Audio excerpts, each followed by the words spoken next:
नमस्ते, good morning dear students, very good morning. चलिए आ जाइए, हम पढ़ रहे थे व्याकरण वेदांग और इससे पहले हमने बहुत प्रॉपर तरीके से शिक्षा और कल्प वेदांग बहुत अच्छी तरीके से हमने पढ़ लिया है। अभी हम पढ़ने वाले हैं व्याकरण वेदांग, है ना। व्याकरण वेदांग क्या है बहुत प्रॉपर तरीके से पढ़ेंगे। चलिए आ जाइए सभी को, वेरी गुड मॉर्निंग। व्याकरण वेदांग क्या है? शिक्षा कल्प व्याकरण। अब देखिए व्याकरण जो है उसे पाणिनि शिक्षा में वेद पुरुष का मुख कहा गया है। बहुत अच्छे से हमारे सारे कॉन्सेप्ट क्लियर हैं। ठीक है, क्या है व्याकरण वेदांग? आ जाइए, व्याकरण वेदांग व्याक्रियन्ते विविच्यन्ते शब्दाः अनेन इति व्याकरणम्।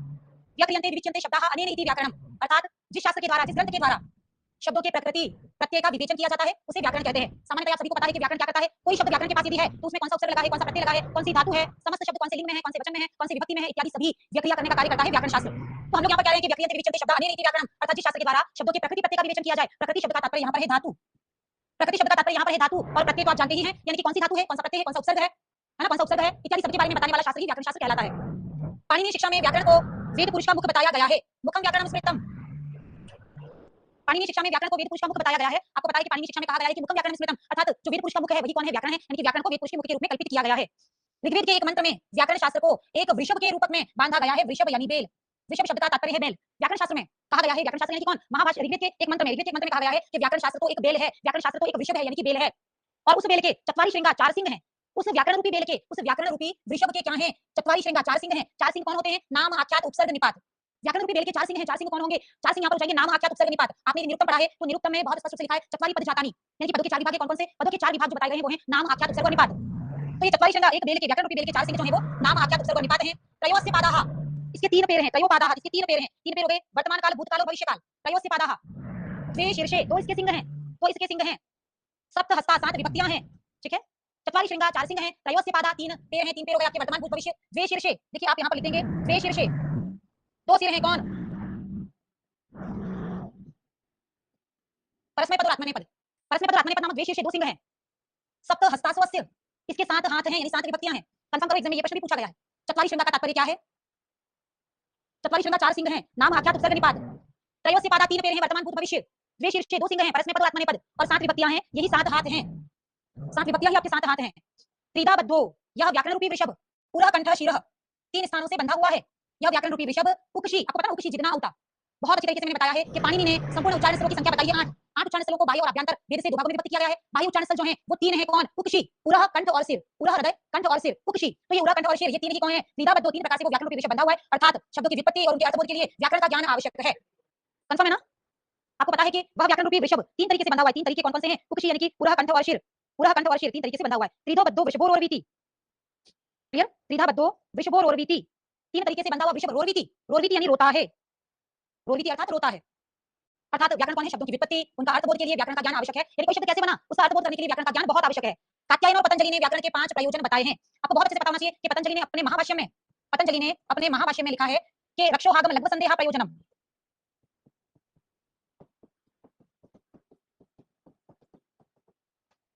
महाभाष्यकार पतंजलि ने अपने महाभाष्य नामक ग्रंथ में लिखा है रक्षोहागम लघ्व संदेह प्रयोजनम, यानी कि रक्षा, ऊह, आगम, लघु और असंदेह, ये 5 व्याकरण के प्रयोजन हैं। नोट कर लीजिए, महाभाष्य में कहा गया है। महाभाष्य में कहा यानी कि पतंजलि ने स्वीकार किया है, और पतंजलि की बात को कात्यायन ने भी स्वीकार कर लिया है।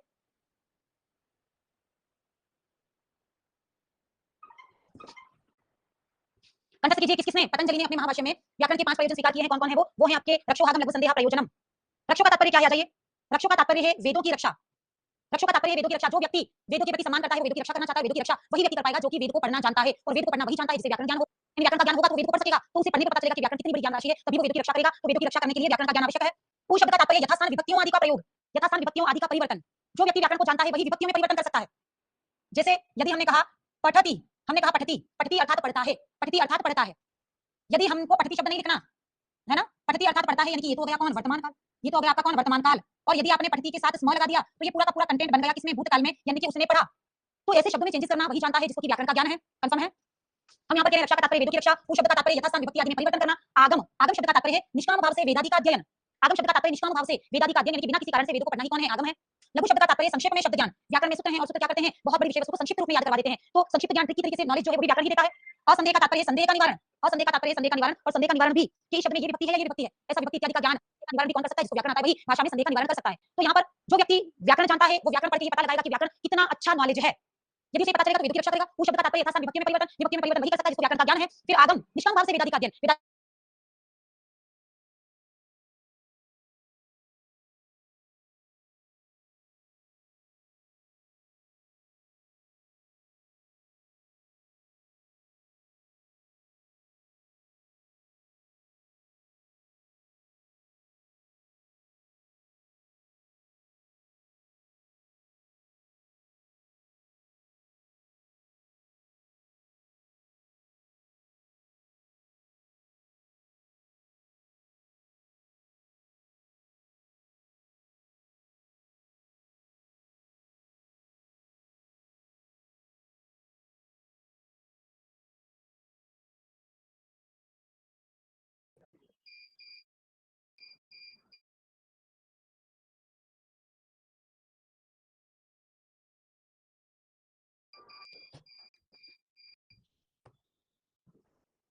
चलिए कहाँ बात कर रहे थे हम बात कर रहे थे कि महाभाष्यकार पतंजलि ने अपने महाभाष्य में स्पष्ट रूप से 5 प्रकार के प्रयोजनों का उल्लेख किया है और ये असिस्टेंट प्रोफेसर एग्जाम में आया हुआ प्रश्न है। रक्षोहागम लघु संदेह से रिक्त स्थान आया था। अब देखिए यहाँ पर बहुवचन है तो ऑप्शन ऐसे थे प्रयोजनाः।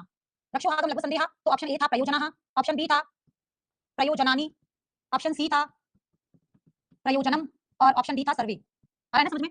तो रक्षोहागम लघु संदेह के बाद यहाँ पर रिक्त स्थान था तो हमें नेचुरली लगेगा ना कि ये बहुवचन में है तो प्रयोजनाः ये आना चाहिए, तो मैक्सिमम बच्चों ने ये राइट किया। कुछ बच्चों ने इसको बहुवचन देके कुछ बच्चों ने ये किया और ये किसी ने भी नहीं किया। जबकि राइट आंसर कौन सा था? आपका ऑप्शन नंबर सी ही राइट था। तो ये बहुत अच्छे से याद रखना है कि रक्षोहागम लघु संदेह प्रयोजनम, यहाँ तक बहुवचन है, यहाँ नपुंसकलिंग एकवचन है। रक्षोहागम लघु संदेह प्रयोजनम, कंठस्थ करें इसको। मैंने फिर कहा कि महाभाष्यकार पतंजलि ने पहली बार अपने महाभाष्य नामक ग्रंथ में व्याकरण के 5 प्रयोजन दिए हैं और पाणिनि ने अष्टाध्यायी में आपिशली, काश्यप आदि 10 व्याकरणों का उल्लेख किया। ये क्वेश्चन एग्जाम में आया हुआ है। ये क्वेश्चन एग्जाम में आया हुआ है कि पाणिनि ने अष्टाध्यायी में कितने व्याकरणों का उल्लेख किया। पाणिनि ने अष्टाध्यायी में कितने व्याकरणों का उल्लेख किया, तो यहाँ पर आपको अंडरलाइन करना है 10 व्याकरण। बहुत इंपॉर्टेंट बात है, 10 व्याकरण अंडरलाइन करें, हाईलाइट करें। रक्षोहागम लघु संदेह प्रयोजनम और पाणिनि ने अष्टाध्यायी में हाईलाइट करें 10 व्याकरण। बढ़िया आगे।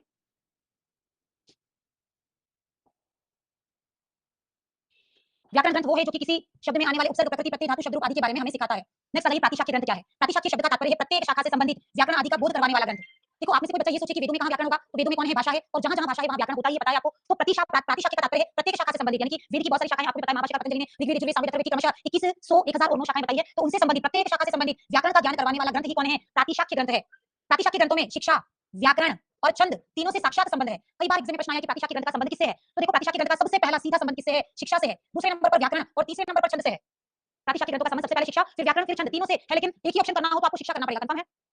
वेदों के यथार्थ ज्ञान के लिए वर्ण उच्चारण शिक्षा। देखो वेदों का यथार्थ ज्ञान करना है तो वर्णों का उच्चारण करना चाहिए, तो शिक्षा काम आती है। संधि, नियम, शब्द रूप, धातु रूप, उदात्त स्वर और छंदों का ज्ञान आवश्यक है। इस आवश्यकता की पूर्ति के लिए ही प्रातिशाख्य ग्रंथों की रचना हुई। यानी प्रातिशाख्य कौन है? प्रत्येक शाखा, वेद की 4 वेद है, 4 वेद की अनेक शाखाएं हैं, हर एक शाखा से संबंधित जो व्याकरण है वही कहलाता है आपका प्रातिशाख्य। प्रातिशाख्य ग्रंथों का डायरेक्ट रिलेशन है वो 3 वेदांगों से है। सबसे पहले शिक्षा।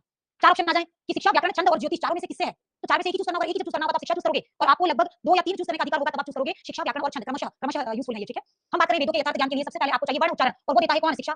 संधि, नियम, शब्द रूप, धातु रूप, उदात्त अनुदात्त स्वर ये चाहिए, ये कौन देता है आपको? ये देता है कौन? व्याकरण। और छंद, छंद क्या देते हैं? लयबद्धता, किसी मंत्र को गाने का तरीका हमें बताते हैं, तो ये क्या है आपका? छंदों का ज्ञान आवश्यक है। तो ये तीनों ज्ञान एक ही कॉम्बिनेशन में जहां आपको मिलेंगे वो कहलाएगा कौन? प्रातिशाख्य, कंफर्म है? सारा का सारा कंटेंट, यानी कि वेदों, सारे वेदों में उच्चारण कैसे किया जाए, चारों वेदों की हर एक शाखा में क्या क्या व्याकरण है, चारों वेदों की हर एक शाखा में क्या क्या छंद है, टोटल यदि समझना है तो आपको जाना चाहिए कहां पर? प्रातिशाख्य ग्रंथ में जाकर उनको सीखना चाहिए। साउंड बच्चों सभी को सही आ रहा है, एक आधे बच्चे का प्रॉब्लम है तो आप अपना मोबाइल चेक करो, क्लास लीव करके वापस ज्वाइन करो। बाकी सबको साउंड प्रॉपर है ना? प्लीज साउंड प्रॉपर है तो थम्स अप कर दो जल्दी जल्दी से। साउंड प्रॉपर है तो थम्स अप कर दो ताकि मैं डिस्टर्ब ना रहूं, जल्दी कीजिए।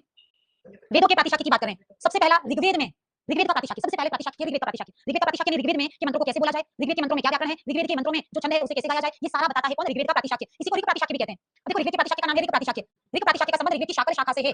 Very very important.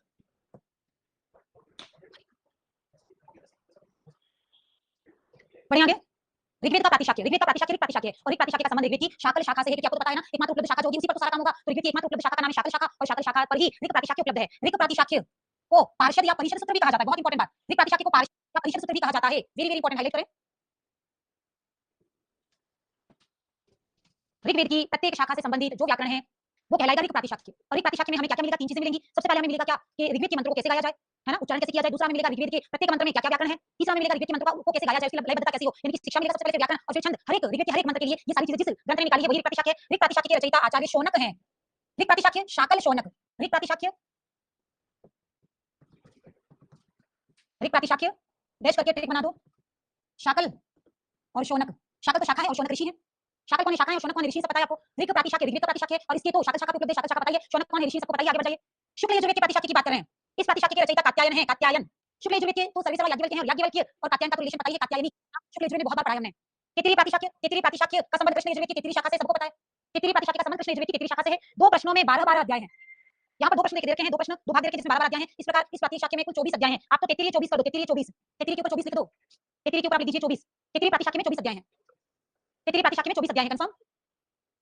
चलिए तैत्तिरीय प्रातिशाख्य में 24 अध्याय, शुरू से बात करें ऋग प्रातिशाख्य। ऋग प्रातिशाख्य कौन सी शाखा पर उपलब्ध है? तो शाकल शाखा पर। ऋषि कौन है? शौनक। शुक्ल यजुर्वेद की प्रातिशाख्य के रचयिता कौन है? कात्यायन। कृष्ण यजुर्वेद की प्रातिशाख्य का नाम है तैत्तिरीय प्रातिशाख्य, इसमें 24 अध्याय हैं, कंफर्म। फिर आगे बढ़ जाइए, सामवेद के प्रातिशाख्य। अब देखो पार्षद या परिषद नाम तो था, कंफर्म करो एक बार, कंफ्यूज नहीं होना है। पार्षद या परिषद, ऋग प्रातिशाख्य का तो नाम है पार्षद या परिषद, कंठस्थ करो। ऋग प्रातिशाख्य का तो नाम था पार्षद या परिषद, कंफर्म। फिर आ जाइए सामवेद के प्रातिशाख्य। सामवेद के प्रातिशाख्य का नाम है पुष्पसूत्र।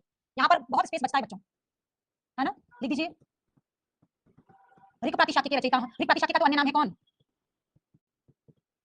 पार्षद या परिषद।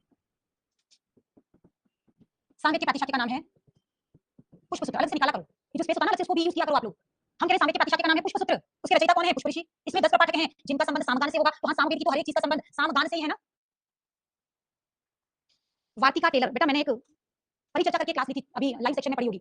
है ना, पाठ्यक्रम परिचर्चा करके या इस नाम से कोई क्लास ली थी, मैंने उसमें बताया था कि किस तरीके से पढ़ना है। उस क्लास को अवश्य रूप से सुना करो ना, उसको सुन लीजिए, फिर आप एप्लीकेशन में दिए गए नंबर पर आप अपना मैसेज ड्रॉप कर सकते हैं, वहां से आपको गाइडेंस मिल जाएगी। चलिए बढ़िया आगे, सामवेद का प्रातिशाख्य की बात कर रहे हैं हम, कह रहे हैं सामवेद के प्रातिशाख्य का नाम है पुष्पसूत्र, जबकि ऋग प्रातिशाख्य के प्रातिशाख्य को पार्षद या परिषद सूत्र भी कहते हैं, तो अलग-अलग नाम है। आगे बढ़ें, अथर्ववेद का प्रातिशाख्य कौन है? अथर्ववेद से संबंधित दो प्रातिशाख्य ग्रंथ आपको उपलब्ध होते हैं, ध्यान दीजिएगा। अथर्ववेद से संबंधित दो प्रातिशाख्य आपको प्राप्त होते हैं। देखो शौनक और पेपला अथर्ववेद की शाखा है, सबको पता है। शौनक और पेपला दो शाखाएं अथर्ववेद की थी, तो यहाँ शौनक चतुराध्यायी का और दूसरा है अथर्ववेद प्रातिशाख्य। अथर्ववेद का एक प्रातिशाख्य तो अथर्ववेद प्रातिशाख्य होगा, और एक है कौन? शौनकीय चतुराध्यायी का। शौनकीय चतुराध्यायी का कंफर्म है? शौनकीय चतुराध्यायी का। दो चीजें आपने पढ़ी अच्छे से, एक बार रिकॉल कर लो सभी चीजों को, सबको रिकॉल कर लो अच्छे से एक बार।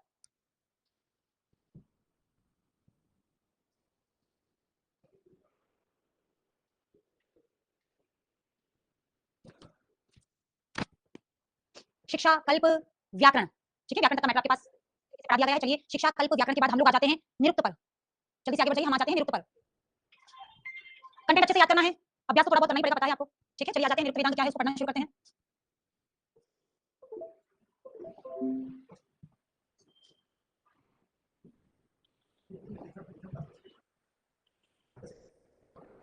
चलिए आ जाइए, हम पढ़ना स्टार्ट करते हैं। निरुक्त वेदांत क्या है? शिक्षा कल्प व्याकरण इन सबको अच्छी तरीके से पढ़ चुके हैं, हम अभी पढ़ना शुरू करेंगे। निरुक्त वेदांत क्या है?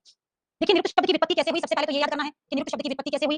निर उपसर्ग है, सबको पता है, वच धातु है वच, और त प्रत्यय है, निर्वच त बराबर निरुक्त, कंफर्म है ना। निरुक्त शब्द कैसे बना? निर उपसर्ग वच धातु और त प्रत्यय। एक आपने यदि मुझसे शब्द रूप धातु रूप ये ग्रामर वाला क्वेश्चन पढ़ लिया है, तो आप सबको पता है कि एक सूत्र का नाम था क्या? भ्रुवोवची। भ्रुवोवची एक सूत्र था, उस सूत्र के अनुसार भ्रू धातु को वच आदेश कर रहे हैं, और वच धातु में हम लोग संप्रसारण करेंगे, और संप्रसारण करके हम व को लगाएंगे उ, और ये आधा च ऐसा ही रहा, है ना।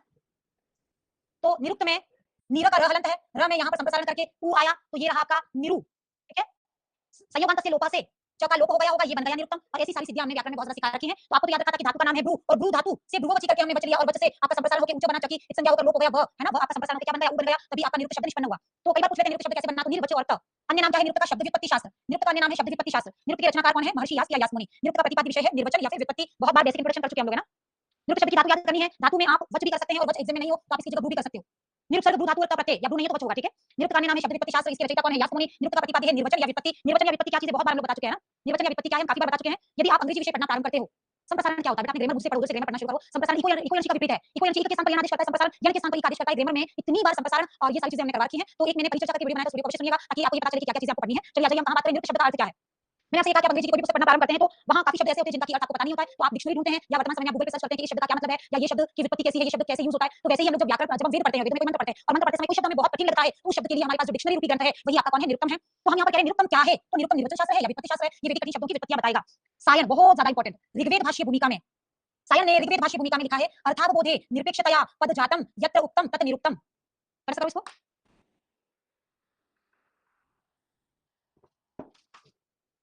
अर्थावबोधे निरपेक्षतया पद जातम यत्र उक्तम तत् निरुक्तम, ठीक है। अर्थ को जानने के लिए निरपेक्ष रूप से पदों की विपत्ति जहां बताई गई है, वही ग्रंथ कौन है? निरुक्तम है। अर्थात वेद मंत्रों के कठिन शब्दों की व्याख्या करना निरुक्त वेदांत का कार्य है। मैंने वही बताया कि वेदों के मंत्र जो हैं वो बहुत कठिन हैं, उन शब्दों का अर्थ करके उनकी व्याख्या करना ही निरुक्तम नामक वेदांत का प्रमुख कार्य है। बड़े आगे फिर हमने लिखा, यास्क ने निरुक्तम के प्रारंभ में लिखा है, यानी कि जो निरुक्तम के रचयिता यास्क, उन्होंने स्वयं लिखा है, क्या लिखा है? समाम्नायः समाम व्याख्यातव्य। अपन डिटेल में निरुक्तम जब पढ़ेंगे ना, तो निरुक्तम ग्रंथ की पहली पंक्ति है ये, समाम्नायः समाम्नातः स व्याख्यातव्य, यानी कि शब्दों के अर्थ को स्पष्ट रूप से व्याख्या की जानी चाहिए। वेद मंत्रों का अर्थ बताना ही निरुक्तम का प्रयोजन है। समाम्नायः समाम्नातः स व्याख्या ग्रंथ का तात्पर्य है कि वेद मंत्रों के कठिन शब्दों का अर्थ बताना ही निरुक्तम का प्रधान प्रयोजन है। अथापि इदम अंतरेण, इसके बिना, अथापि इदम अंतरेण, इसके बिना, इदम इदम यानी किसके बिना? निरुक्तम के बिना। ये शब्द विद्या करो, कई बार पंक्ति देकर पूछेंगे इदम शब्द किसके लिए आया। अथापि इदम अंतरेण, अथापि यानी और, इदम यानी निरुक्तम के, अंतरेण यानी बिना, और इस निरुक्तम के बिना मंत्रेषु अर्थ प्रत्ययो न विद्यते, मंत्रों का अर्थ ज्ञान नहीं हो सकता।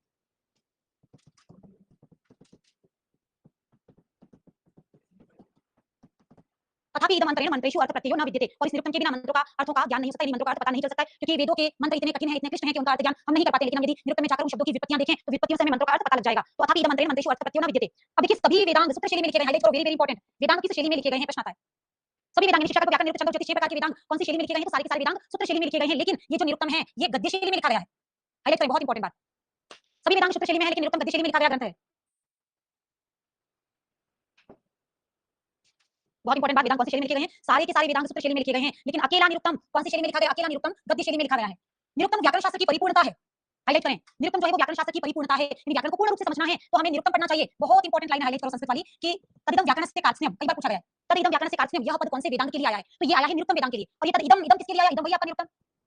तदिदम यह निरुक्तम तो व्याकरणस्य कार्त्स्न्यम, व्याकरण की परिपूर्णता है, व्याकरण को पूर्ण करना है, व्याकरण को समझना है, पढ़ना है, तो निरुक्तम पढ़ना ही पड़ेगा। पाणिनि शिक्षा में वेद पुरुष के षड अंगों में निरुक्तम को निरुक्तम श्रोत्रम उच्यते कहा गया है। आपको पता ही है, बहुत वेद भैया बनाए थे ना, वेद भैया सुंदर से। निरुक्तम श्रोत्रम उच्यते कंफर्म है, याद होगा सबको। पाणिनि शिक्षा में वेद पुरुष के 6 अंगों में निरुक्तम को निरुक्तम श्रोत्रम उच्यते कहकर संबोधित किया गया है। कठिन और दुरूह वैदिक शब्दों को निर्वचन, है ना, कठिन एवं दुरूह वैदिक शब्दों का निर्वचन एवं विपत्ति करना ही निरुक्तम का प्रधान प्रयोजन है। कई बार आ गई है लाइन, है ना। हम कह रहे निरुक्तम जो ग्रंथ है जो यास्क ने लिखा, अच्छे से समझना। हम कह रहे यास्क ने जिस निरुक्तम को लिखा वो निरुक्तम भी निघंटु नामक ग्रंथ पर लिखी गई एक टीका या भाष्य है। ये कोई ओरिजिनल ग्रंथ नहीं है। यास्क ने जो निरुक्तम लिखा है ये निरुक्तम भी कोई ओरिजिनल मतलब ओरिजिनल यानी कि मूल ग्रंथ नहीं है। ये तो निघंटु एक ग्रंथ था, पहले बहुत पहले निघंटु एक ग्रंथ, उस निघंटु पर लिखी गई क्या है, भाष्य है, एक टीका है। यास्क ने निघंटु के 5 अध्यायों को, अब देखो निघंटु में कितने अध्याय थे, 5, कंटस्ट करना। यास्क ने जो निरुक्तम लिखा ये भी भाष्य है, ये भी टीका है, किसकी टीका है, निघंटु नामक ग्रंथ की। अब यास्क ने निघंटु के 5 अध्यायों को अपने निरुक्तम नामक ग्रंथ में 12 अध्यायों में संपादित किया। समझो इसको, निघंटु नामक ग्रंथ जो था वो 5 अध्यायों में ही था। निकुंठ नामक जो ग्रंथ था ना 5 अध्यायों में था। फिर हमारे यास्क ने क्या किया, यास्क ने निरुक्तम लिखा और निरुक्तम में उसने 5 अध्यायों में अपना मैटर जोड़कर 12 अध्याय कर दिए। अब मैं बहुत बिल्कुल गर्व वाली बात बताऊंगी कि कुछ ऐसा हुआ होगा, अच्छे समझना, कुछ ऐसा हुआ होगा कि निघंटु जो है कोई व्यक्ति जैसे देवराज जजवा या बहुत सारे अन्य नाम प्राप्त होते हैं निघंटु की रचयिता के बारे में। निघंटु की रचयिता कौन है, काफी कंफ्यूजन नीचे बॉडी के लाएगा इसके रचयिता के बारे में। आप इतना सा नाम याद रखो कि निघंटु जो था उसके रचयिता जो भी थे, है ना, ये सब नीचे आएगा। निघंटु की रचयिता के बारे में डिस्कशन है, महाभारत में कुछ और नाम है और काफी स्थानों पर अलग-अलग नाम है। हमें प्रामाणिक रूप से निघंटु की रचयिता का नाम पता नहीं है। निघंटु के जो भी रचयिता है उन्होंने क्या किया कि जैसे आपने डिक्शनरी देखी होगी, डिक्शनरी में क्या होता है, ए फिर अल्फाबेटिकली सारी स्पेलिंग्स होती हैं, आपने डिक्शनरी यदि टेली की हो कभी तो अल्फाबेटिकल बहुत सारी स्पेलिंग होती है, फिर हमें उनको चेक करना होता है बहुत अच्छे से। जिन्होंने डिक्शनरी पढ़ा है, डिक्शनरी पढ़ना भी एक आर्ट है, डिक्शनरी से शब्द ढूंढना भी एक बहुत बड़ा आर्ट है। तो आपको पता होना चाहिए कि डिक्शनरी में जाकर कोई शब्द ढूंढते हैं तो सबसे पहले निघंटु नामक ग्रंथ में उसके जो भी रचयिता रहे उन्होंने बहुत सारे कठिन वैदिक शब्दों को अल्फाबेटिकली जमा कर एक पुस्तक की रचना की। अब नॉर्मल सी बात है, पहली बार उन्होंने ग्रंथों के ऐसे शब्दों को कलेक्ट किया तो देखो अल्फाबेटिकली आप किसी शब्द को जमाते हो, फिर कोई शब्द नया मिल गया, अब वो वापस बीच में कहां एंटर करेगी, अल्फाबेटिकल तो कैसे चलता है पता ही है आपको। तो काफी सारे शब्द जो नहीं मिले वो बाद में संकलित नहीं कर पाए उसमें, क्योंकि वो ग्रंथ तो अल्फाबेटिकली चला। नंबरिंग वाइज होता तो कहीं कुछ भी आ जाता, आपको अल्फाबेटिकली है ना वो सब लिखना तो पता ही होगा, या डिक्शनरी का नियम पता ही होगा कि कैसे एक एक शब्द डिक्शनरी में अच्छी तरीके से रखा जाता है। तो इसके 5 अध्यायों का मैटर तो लिखा हुआ ही था। अब क्या हुआ कि यास्क ने उस 5 अध्यायों में लिखे हुए मैटर को तो ले लिया और उन्होंने हजारों नए शब्द ढूंढे, हजारों नए कठिन शब्दों को उनके 5 अध्यायों के कंटेंट के साथ अकॉर्डिंगली मिक्स कर दिया और एक बहुत बड़ा ग्रंथ बना दिया, बहुत ज्यादा शब्दों को उन्होंने अपने ग्रंथ में ले लिया और उन्होंने बना दिया निरुक्तम। और निरुक्तम में उन्होंने कितने अध्याय रखे, 12। अच्छा, किस किस बच्चे को ये समझ में आया, थोड़ा सा अच्छे समझना पड़ेगा बच्चों। ये कोई किताब नहीं है कि हम लोग पढ़े समझे, बहुत एकदम लाइव फीलिंग के साथ समझना पड़ेगा कि अच्छा एक कोई व्यक्ति थे जो निघंटु थे, निघंटु ने अल्फाबेटिकली काफी सारे कठिन शब्दों को लिया होगा, अल्फाबेटिकली जमाया होगा, इतना अच्छा कलेक्शन नहीं कर पाए। फिर क्या हुआ कि हमारे यास्क ने क्या किया, हजारों और नए शब्दों को ढूंढा और उनका पक्का मैटर भी ले लिया, फिर उन कठिन शब्दों को अल्फाबेटिकली उन्होंने जमाया तो 5 अध्याय डेवलप होकर बन गए 12 अध्याय। समझ में आया, कम शो करो प्लीज, ताकि मुझे लगे हां मेरी मेहनत व्यर्थ नहीं जा रही है। आया ना समझ में, इस पक्के पक्का मैटर में अपना मैटर जोड़ के यास्क ने कर दिया 5 अध्यायों को 12 अध्याय का मैटर। निरुक्तम में मूलतः 12 अध्याय हैं, कंफर्म है, लेकिन सायण ने ऐसा कहा कि परिशिष्ट भाग सहित, यानी कि 2 परिशिष्ट भाग हैं जिसके कारण निरुक्तम की अध्याय संख्या 14 होगी। सायण ने कहा, सायण ने कहा, कंठस्थ करना है बच्चे, लाइन इतना लाइटली मत लेना। फिर बात कर लो हम क्या कह रहे हैं। यास्क ने निघंटु के 5 अध्यायों को अपने मैटर के साथ जोड़कर 12 अध्यायों में कर दिया और एक व्यक्ति है सायण, सायण तो वैदिक भाष्यकार, बताइए। सायण ने कहा कि इसमें 12 अध्याय नहीं थे, 2 परिशिष्ट अध्याय थे और 2 परिशिष्ट को जोड़ देने पर अध्यायों की कुल संख्या बनी 14। कई बार पूछा गया है, कई बार पूछा गया है कि यास्क के निरुक्तम में कुल कितने अध्याय, कुल कुल का मतलब हो जाएगा 14 और मूल कितने हैं 12, परिशिष्ट कितने हैं 2, सारी चीजें क्लियर है। मूलतः 12, मूल कितने हो गए 14, परिशिष्ट कितने हैं 2, सारा कॉन्सेप्ट क्लियर है। और निघंटु में कितने अध्याय थे, निघंटु में अध्याय थे कितने, 5। निघंटु में कितने अध्याय थे, 5 से सारी कॉन्सेप्ट क्लियर है। आगे बढ़ो,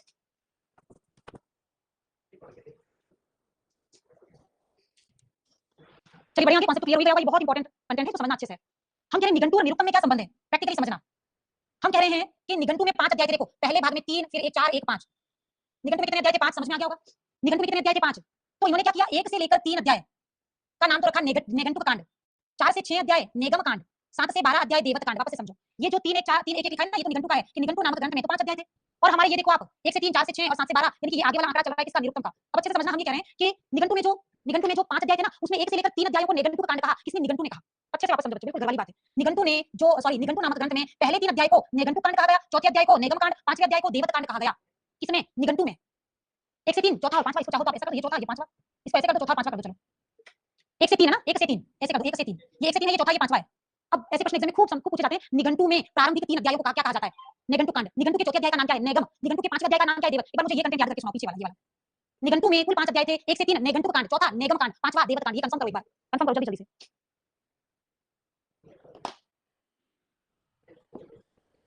कंफर्म। निघंटु में कुल 5 अध्याय थे, 1 से लेकर 3 को निघंटु कांड, चौथे को नेगम कांड, पांचवे को देवत कांड कहते हैं। कंफर्म है। अब आ जाइए, हम ये कह रहे हैं कि पहले 3 जो निघंटु थे, है ना, निघंटु कांड को हमने 1 से 3 में रखा, नेगम कांड का वर्णन हमने 4 से 6 में किया और वो जो देवत कांड था उसका वर्णन हमने 7 से 12 में किया। ये चार्ट रखना पड़ेगा बच्चों। इधर तो रखो 1 से 3 4 और 5, ये बात तो निघंटु की। इधर आइए, 1 से 3 4 से 6 और 7 से 12, 1 से 3 4 से 6 7 से 12 याद करना पड़ेगा। एक बार लिख दो, अपने आप याद हो जाएगा। एक बार लिख दो, अपने आप याद हो जाएगा। ठीक है, एक बार लिख देना कि निघंटु के जो 3 अध्याय थे वो हमने भी 3 रखे 1 से 3, लेकिन चौथे को हमने कर दिया 4 से 6, पांचवे को हमने कर दिया 6 यहाँ ले लिया तो 7 से 12, यानी कि ये 3 अध्याय हमारे ये 12 अध्याय कैसे कन्वर्ट हुए वो समझाया। आगे बढ़ जाओ। निरुक्तम में पद के 4 भेद बताए गए हैं, ये हमें निरुक्तम बहुत अच्छे से पढ़ना है। निरुक्तम पूरा का पूरा ग्रंथ है हमारे पास। हम कह रहे हैं निरुक्तम में पद के 4 भेद बताए गए हैं। किसमें, निरुक्तम में पद के 4 भेद बताए हैं। चत्वारी पद शातानि नामाख्याते च उपसर्ग निपाताश्च, कंठस्थ कर लो किसी।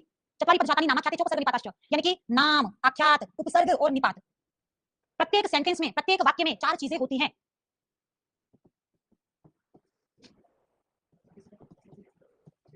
एक सामान्य सा बात, मैंने कहा किसी वाक्य में 4 चीजें होती हैं, 4 चीजें होना अनिवार्य है। कौन-कौन सी 4 चीजें हैं। चत्वारी पद शातानि नाम, तो राम कौन है, नाम ही तो है। आख्यात, आख्यात यानी क्रिया, पढ़ना, पढ़ना क्रिया ही तो है। उपसर्ग है ना, पढ़ता है का संस्कृत प्रपठति, पढ़ता है का संस्कृत क्या होगा, प्रपठति, तो प्र क्या हो गया आपका उपसर्ग, और हे वगैरह इत्यादि क्या हो गए आपके निपात हो गए। नाम, आख्यात, उपसर्ग, निपात। हम कह रहे हैं चत्वारी पद शातानि नाम, आख्यात, उपसर्ग, निपात। 4 पद के भेद हैं। कौन-कौन से, ये रहा नाम, और आख्यात कौन है, क्रिया, पढ़ना कौन है, क्रिया, पढ़ना यानी कि प्रपठति, प्रपठति में प्र कौन है, उपसर्ग, हे कौन है, निपात। तो हम कह रहे हैं कि प्रत्येक वाक्य में 4 चीजें होना अनिवार्य है, नाम, आख्यात, उपसर्ग और निपात। अब देखिए महाभारत के शांति पर्व के अनुसार, महाभारत के शांति पर्व के अनुसार निघंटु के रचयिता प्रजापति काश्यप हैं। वेरी वेरी इंपॉर्टेंट, बहुत अच्छी बात है। प्रश्न आएगा महाभारत के शांति पर्व के अनुसार निघंटु के रचयिता कौन है? महाभारत के शांति पर्व के अनुसार निघंटु के रचयिता कौन है? फिर कंफर्म करें, महाभारत के शांति पर्व के अनुसार निघंटु के रचयिता कौन है? निघंटु के रचयिता है प्रजापति काश्यप, प्रजापति काश्यप। और निघंटु के टीकाकार कौन है? देवराज यज्वा। निघंटु के रचयिता, ओरिजिनल रचयिता तो काश्यप है, और निघंटु पर को भी सरल करने का कार्य किया देवराज यज्वा ने। निरुक्तम की टीकाएं, नेक्स्ट आ जाइए। निरुक्तम की टीकाएं दुर्ग आचार्य ने, निरुक्तम के प्राचीनतम उपलब्ध टीकाकार दुर्ग आचार्य है। बहुत ज्यादा इंपॉर्टेंट, काफी बार एग्जाम में पूछा गया है। निरुक्तम के सर्वश्रेष्ठ और प्राचीनतम टीकाकार कौन है? दुर्ग आचार्य। इन्होंने दुर्गवृत्ति लिखी है, इनके ग्रंथ का नाम है दुर्गवृत्ति।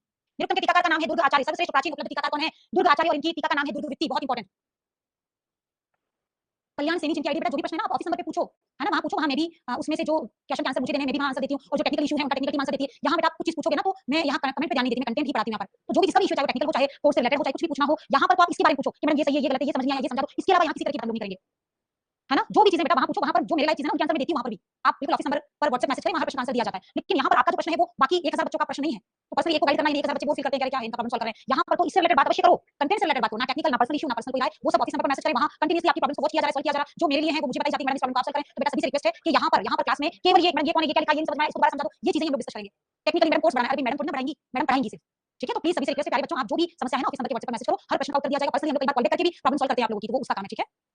यहां से रिलेटेड बात करो। आप ये बोल दो मैडम निरुक्तम समझ में नहीं आया, अभी मैं तुरंत दोबारा समझा दूंगी। यहां पर मैं 100 बार काम करूंगी, लेकिन वो मेरा फील्ड नहीं है ना। बढ़िया, आगे चलिए आ जाइए। कहां बात करें, निरुक्तम की बात कर रहे हैं। निरुक्तम की टीकाएं कौन सी हैं? दुर्ग आचार्य ने लिखा है दुर्गवृत्ति, निरुक्तम की प्राचीनतम उपलब्ध टीका।